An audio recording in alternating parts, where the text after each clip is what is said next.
Hi, how to make an electric guitar? Well, I don't know, but from the name of it, it's just a combination of guitar and electricity. Here's a simple one I made.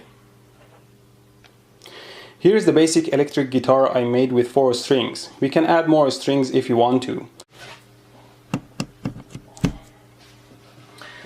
Please join me for the first time to hear how it sounds. And 1, 2, 3, 4.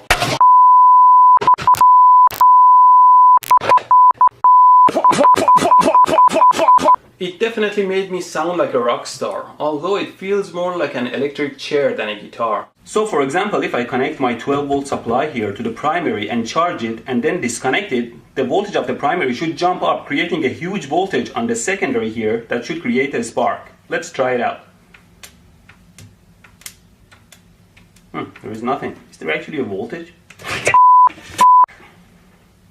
Well, my theory was right. Obviously, there is high voltage on the secondary. Basically, you have 2 copper rails that are tied to the power lines, and the projectile is just a piece of wire that shorts the 2 rails and jumps forward.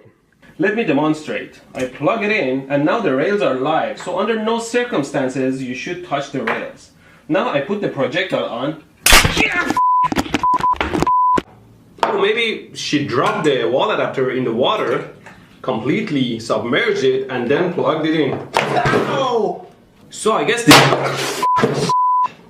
this is pretty dead. See, soapy water is much more conductive than regular water. It shorts everything together. And let's charge the car battery with these. Now I have to wait till... Remember, to charge a battery with another, you have to connect the positive to positive and negative to negative. Otherwise, you will short the battery. I've made my simple circuit here and I attach it to the primary, and I'm using my 12-volt drill battery as the source. Let's try it out. Wow, this is wild. You can see how far...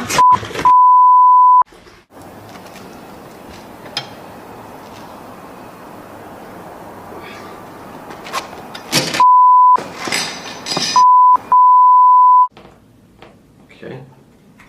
Slippery. I could take it off. Ow!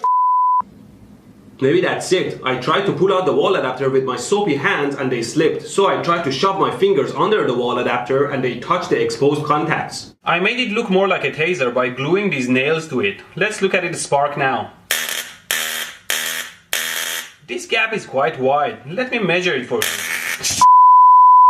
Well, you know, metal is generally conductive and electrons always find the easiest path to travel. So I would never touch any high voltage with a 100-mile long metal pole. Let's see if it picked up any charge. Okay, let's try it. I have my 120 volt AC live wires here and I'm just gonna connect.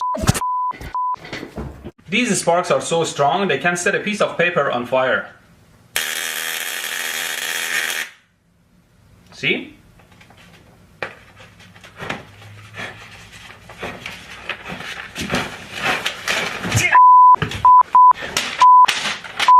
Always be careful when you set things on fire at home. Handling live loose wires like this is quite dangerous. So I tied one side to the filament and I'm going to carefully touch the other side of the filament. As you can see on the scope, the output voltage is around 170 volts. Now I like to use my 100 ohm resistor and connect it to the output to see how the waveform changes.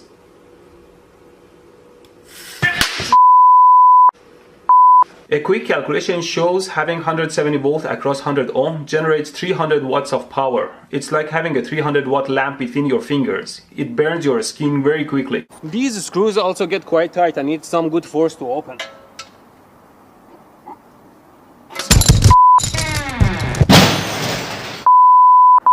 Oh my god, I just hit and released the jack accidentally and the car fell over. The wheel fell right on my shoe, but I was able to pull my foot out fast.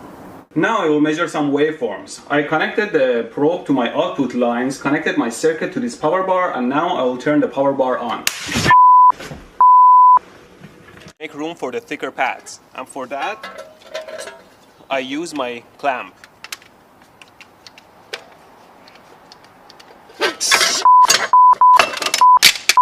Never put your fingers in a clamp. Shame. See, the projectile is conductive, so touching the rails with it is like touching live wires. Now it's time to lower the jack. And then God said, "Let there be steel toe shoes." A The car is very heavy. Let's measure the current too. Oh, it's not making a good contact.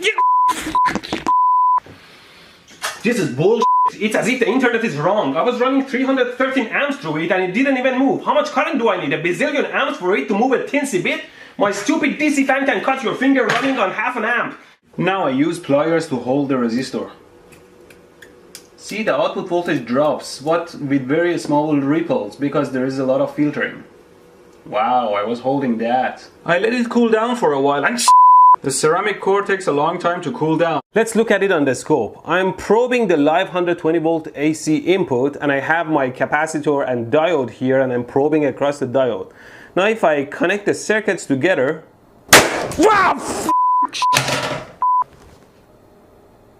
Alright, the polar capacitors are no good for reverse voltage. I have a piece of 22 gauge wire here which I'll measure the voltage across. If I connect it to the output of my auto transformer, I should... and burn my fingers again. Eventually we will have to isolate this circuit well to avoid leaking charges because they will load the circuit and lower the voltage. The series... Damn it. Remember, even after disconnecting the supply, the capacitors still hold charge. The piece of wire simply shorts the AC output, so I start at 0 volt and slowly raise the voltage while I'm measuring the current with my clamp meter. Let's see. Oh, to measure the current accurately, you need a relatively accurate shunt resistor. For example, here I have a 105% resistor and I'm going to run 2 amp through it and measure the voltage across it. See, now the voltage reading here is actually showing that there is 1.8 amp running through it. It's burning now.